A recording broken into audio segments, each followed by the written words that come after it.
Hello everyone, this is Daz, and this week's discussion will be some things on my mind as a part of the series, and we'll get into it after a message from our sponsor. If you're worried about the future, you're not the only one. Right now, there's an overwhelming surge of Americans who are stocking up on emergency food. Should you be one of them? Ask yourself, do you currently have enough food on hand to get you and your family through a prolonged crisis that lasts months? If not, you should strongly consider getting a 3-month emergency food kit from My Patriot Supply.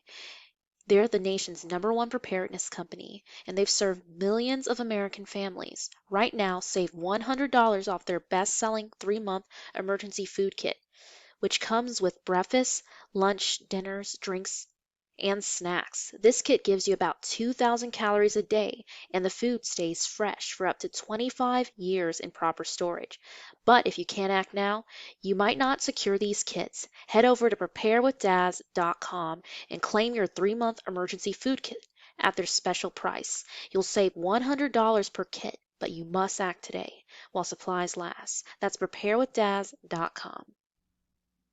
I don't know what part we're on. It's been an ongoing series since 2014, and it's been about 7 years, almost 8. So I've lost track. I try not to do them too often anymore. I probably did more in 2014 and 15 combined than I did in the last 5 years. So whatever number we're on, I'll figure it out once this is recorded.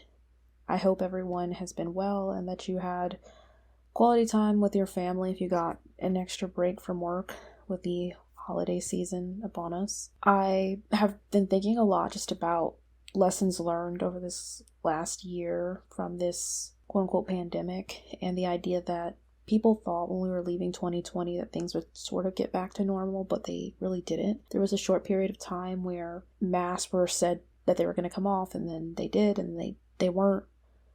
I remember just people getting excited thinking that we had entered this post-pandemic at the end of 2020, but now they're saying that there's even more variants that are more dangerous and can get past the jab. My guess is that we probably won't see a maskless world until at least 2023, if not 2024. I could be wrong. This is not me predicting the future. This is just giving you projections based on what I'm observing, because the fact that there's more variants, plus this gives time to gather more data and more people to adjust to the changes. I know there's more travel bans again, more borders are shutting down just after they reopened. This is like a never-ending sick cycle. I remember once upon a time, this might seem unrelated, I was driving home from Florida with my family, and we were going through Mississippi, and it felt like we were in Mississippi for 12 hours instead of the 4 hours I think it said it took us to get through it. But I kid you not, I remember the sun being up and it was morning, and then by the time we left it was down and it was evening. Mind you, this is, daylight savings time, but still, it's just crazy to me how that happened. And I've driven through larger states like California, Texas, or Pennsylvania, or Montana where it's very long, and I never felt that sort of long cycle. And that's sort of how I feel about this pandemic. It's like a never-ending long journey of flat land with nothing to see, just going on and on and on. And on and on and on and on. I admit personally, whenever things got locked down and work moved to being inside and not having to commute 30 minutes to an hour, I did like that part. I don't know if things are going to be more hybrid. We're also in the Great Resignation, so more and more people have resigned from their jobs. I know even here, our local Jack in the Box literally has been shut for the last month or two because nobody wants to work there, so they're understaffed, and I'm seeing this trend follow. More and more people are choosing not to do these low-wage jobs because they're not getting paid enough, even when they combine it with a different income. I remember being up in Michigan and seeing a sign for McDonald's that was hiring for $21 an hour. That blew my mind, because at least growing up around here in Missouri, McDonald's generally was like an $8 to $10 an hour job, and here it is, and it has more than doubled because of the demand. I also think that this change in the workforce, though, is opening up a new world where we could have automation of jobs and robots could take people's places, because if people are willingly leaving their jobs, then they have an excuse to automate everything. So I think this is going to be one of the starts of automation of jobs, just like how with the mask have started us on a biometric reality. those are just a couple of observations I've noticed lately. I also just feel like as I get older, maybe certain things are not as funny anymore. And I feel like I've been told to watch Squid Games and I haven't watched it, but I hear it's pretty violent. And it seems like the appetite for violence and for the absurdity, sort of like Tiger King. I know it's on its second season, and really I feel like a lot of its success was owed to this lockdown where people were sharing it all over.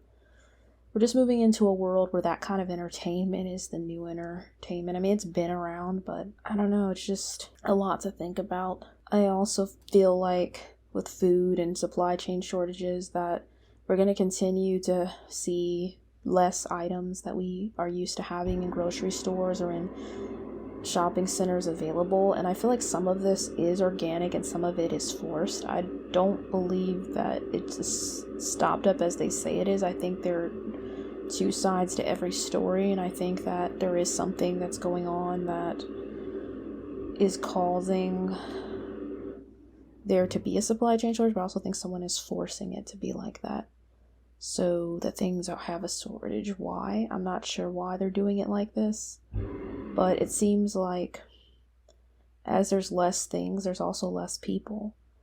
I know some people here are skeptics about COVID, but there's definitely a lot of people who did lose their lives, and now we're having a shortage of items.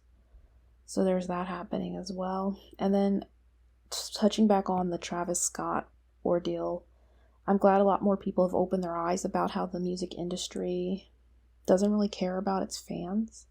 And I see that him and Drake have been hit with like a $3 billion lawsuit.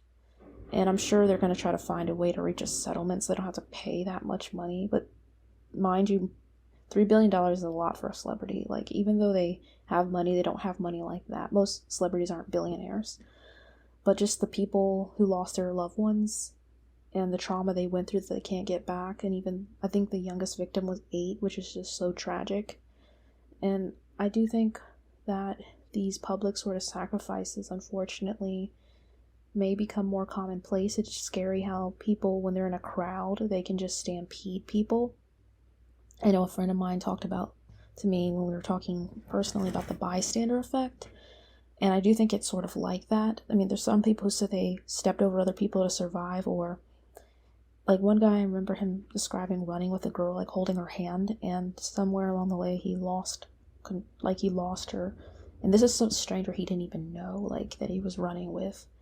It's just so sad and just so disturbing that this sort of thing happens.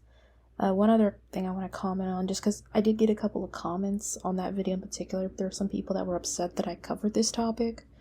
I just want to say this, just because I cover something tragic or that's awful, this isn't to fearmonger. I don't believe in fear-mongering. I do believe in informing. If the thing I'm talking about makes you uncomfortable, you don't have to watch the video, but my aim is never to fearmonger. If it was, every single video that I post would be about something scary that was happening.